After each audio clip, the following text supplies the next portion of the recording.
Hello and welcome to Fortnite Cafe. Today we're going to be talking about the differences between Fortnite around the world and Fortnite in China. And we're making this list because there's a lot of differences between the censorship laws in China compared to the rest of the world. So that's why there's enough to make a list. So remember, if you enjoyed this video, please leave a like and subscribe, and let's get on with the list. So, coming in the number 10 spot is, when you're about to win, Fortnite China suggests that you leave. So no, this isn't an exaggeration. This unique game mechanic only exists in China. If you've been slaying everyone left and right and on your way to score a win, after getting a lot of kills, Fortnite will send you a message saying you are the best player in this lobby, and may think, oh, that's a nice thing to say, but there's more, you know? They actually recommend that you leave. So the rest of this message prompt usually says, do you want to leave and get the same experience for winning the game? So what does this mean? It means that you get the same XP for winning, but you leave the game. This is Fortnite China's way of letting others less experienced and less awesome players than you have a chance of winning. With you being the best player in the lobby out of the frame, these players can continue the game and claim victory for themselves. So like, this mechanic, we feel kind of weird about it. Do you think this mechanic will be welcomed in the West or anywhere out of China, or do you think this is just something that will remain exclusive to China? Because I feel like a lot of people would be upset if this mechanic was actually implemented. I feel like this takes away sort of the victory aspect of the game. You don't get that same satisfaction from just getting the same XP. But moving on to number 9 spot. In the number 9 spot, we have the different storm. Okay, so like many other Battle Royale games, Fortnite features like deadly storms, like a storm, a ring, or gas clouds that are basically a death sentence if you're caught in them. Just a zone everyone desperately wants to stay away from within its vicinity and as quickly as possible. So essentially, zones push and herd people into a small area for a final epic battle, and that's usually how every Battle Royale game goes. It's pretty standard. Well, not entirely. In Fortnite China, there is a storm, but there's a lot of differences to the ones we're typically used to. Instead of seeing your health decrease, you'll notice the pictures of the Chinese version, a third independent bar. The more time you spend in the storm, the more the storm's bar is going to go down, ending in your death. So your health doesn't decrease, but once your storm bar decreases, you die. The oddest thing is that you won't be damaged from fall damage or any enemy players, but you won't be able to heal yourself and die a permadeath if you're in the storm. And at least this way you can make bolder plays in the storm without worrying about losing your health. So this could enter some cool dynamics in the storm, but we just think it's kind of a weird difference, and we're not exactly sure why they've implemented it. I feel a lot of players have sort of mental block when it comes to the storm. They don't want to go near it, and that could cost them the game. But in China that might be a bit different, making some more interesting gameplay scenarios. Coming in the number 8 spot is a 3-hour time limit on Fortnite. Speaking of controlling certain aspects of gameplay, this is actually a law in China and not just a quirky game mechanic for no reason. So video games are the largest target of some pretty strict laws in China, including laws that restrict the amount of playtime you can have. After enjoying a few intense matches in Fortnite, for example 3 hours, instead of continuing on with your streak of good luck, the game will begin to punish you for playing as much. Once that 3-hour mark passes, your XP will drop by 50% and challenges will be disabled, which is really weird. And this message will pop up telling players to take a rest for their health and arrange studying and learning time. We feel this is a way for China to sort of better the player base and to sort of stop video game addiction, which is actually a big problem in the West, and we kind of understand the reason. But still, that actual restriction is a little bit annoying. Now, coming in the number 7 spot is banned features. Do you know all the limits of Fortnite players have to deal with in China? Well, there's the ones we mentioned, but in addition, there's more glaring differences between Fortnite China and Fortnite in the West. Amongst many reasons, including waiting the limit time players spend playing, the competitive game modes are banned, the arena modes are banned, everything like that. Limited time modes are also banned because they don't have a specific time limit on their durations, which kind of interferes with the previous statement, the previous spot. This sadly means that players miss out on features like Team Rumble, The Getaway, and Solid Gold, which is really sad, we really like these game modes. Number 6. There are no skulls in Chinese games.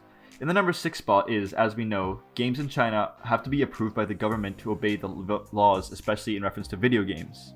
These laws typically also apply to movies or TV shows. They're very common censorship laws in China. Among one of these censorship laws is no skulls allowed. Games tend to stick by it to get their approval. This applies to every game in China, not just Fortnite. But this is how it affects players. Because China doesn't allow the appearance of skulls in games, the developers had to change a lot of things about the game, leading to several skins being changed. So Skull Trooper, the Skull Ranger, or the Ori skin doesn't exist in Fortnite China. And of most recently in news, the Marvel character, Mystique, may be affected as well. This law is in fact so intense that skins have even been removed from loading screens. If skulls are not entirely banned, they're changing something else. The Blackheart skin, which is a pirate skeleton, doesn't have any skulls, it's upside down. We're not surprised to know that they've altered the skins though they deviate from the original developer's idea. Moving on, there's another feature that we're actually quite jealous of in the number 5 spot. There's a grand difference that Fortnite China gets its very own awesome skins that we're not privy to, sadly. And you know, I love me some Fortnite skins. We've established that China provides exclusive skins for their players, and that includes the penguin of the insignia Black Shield, and I would be so happy if we could get our hands on one of these. Although they do look really cool, a lot of thought has been put behind it to, you know, fit with China's censorship laws. You'll notice that the penguin logo looks a lot like the Tencent QQ logo, which is a very huge Chinese company, and the insignia on the back bling represents the logo for the Wii game, which is the company that created these Chinese servers on Fortnite. Chinese players can earn these black shields as rewards for collecting 9 medals. A few more exclusive skins include 2 pickaxe skins that resemble an arrow and a mechanical arm. There actually was a chance to get these skins outside of China, and they were trying to get them during the initial release of the game, but you had to finish challenges to get them.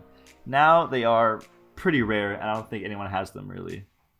Now, in the number 4 spot is something I'm actually quite happy about, is that there are serious limits on microtransactions.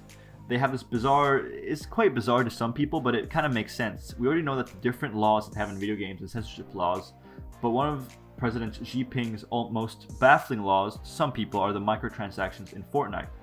He laid down the ground rules for playing is that you cannot spend more than 28 to 57 renminbi in microtransactions per month.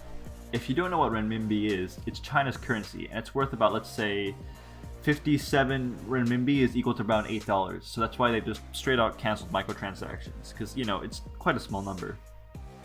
Now, coming in the top 3, free rewards.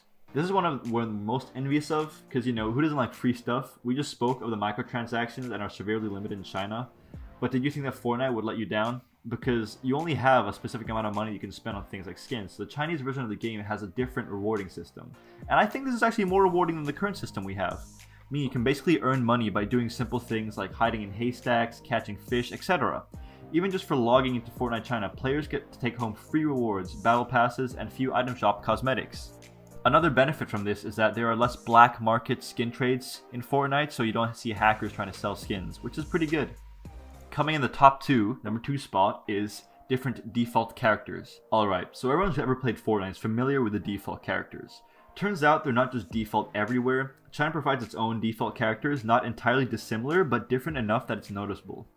China has a badass looking character with a striking dark short hair and can seriously rock the brilliant striker skin. China's Fortnite also has another default brunette. So, like the red-headed default we have, they both share the same hairstyle with their hair up. But if you look closely, the brunette does have some uncanny resemblance to the Rook skin that you can find and unlock in Tier 37 in the Season 5 Battle Pass. And lastly, China's default guy may share the same face as ours, but look at his biceps. Those look seriously buff. China's default guy definitely looks like he can knock out ours in a fight, which, you know, pretty badass. Now, coming in the number 1 spot, and is to me the most interesting at least, is the lore, and I love Fortnite lore. As one of the most noticeable differences between Fortnite China and Fortnite in the West, we have the premise of the game. China has a different lore than us, and the Fortnite story goes that there are warriors training on an island against a dangerous threat. Your character is actually a hologram, and that's why they don't die, but they kind of disappear as if they were holograms. This is sort of in accordance with China's censorship laws that you can't exactly die in video games. It's not just a storm though, it's a signal disruptor, so your bar acts as a signal connection to your avatar. The more you stay in the storm, the more you'll suffer the consequence because your signal will decrease until you eventually lose it altogether. Then you will immediately be killed when you suffer from signal termination, which is some pretty cool lore to the new storm, so I appreciate that. So that was our top 10 differences between Fortnite in China and Fortnite in the West. So what do you guys think? Do you guys know any more differences between Fortnite China and Fortnite in the West? Please leave it in the comments below, and if you really want to, please leave a like and subscribe. It greatly helps out the channel. Hope you guys have a great day. Fortnite Cafe out.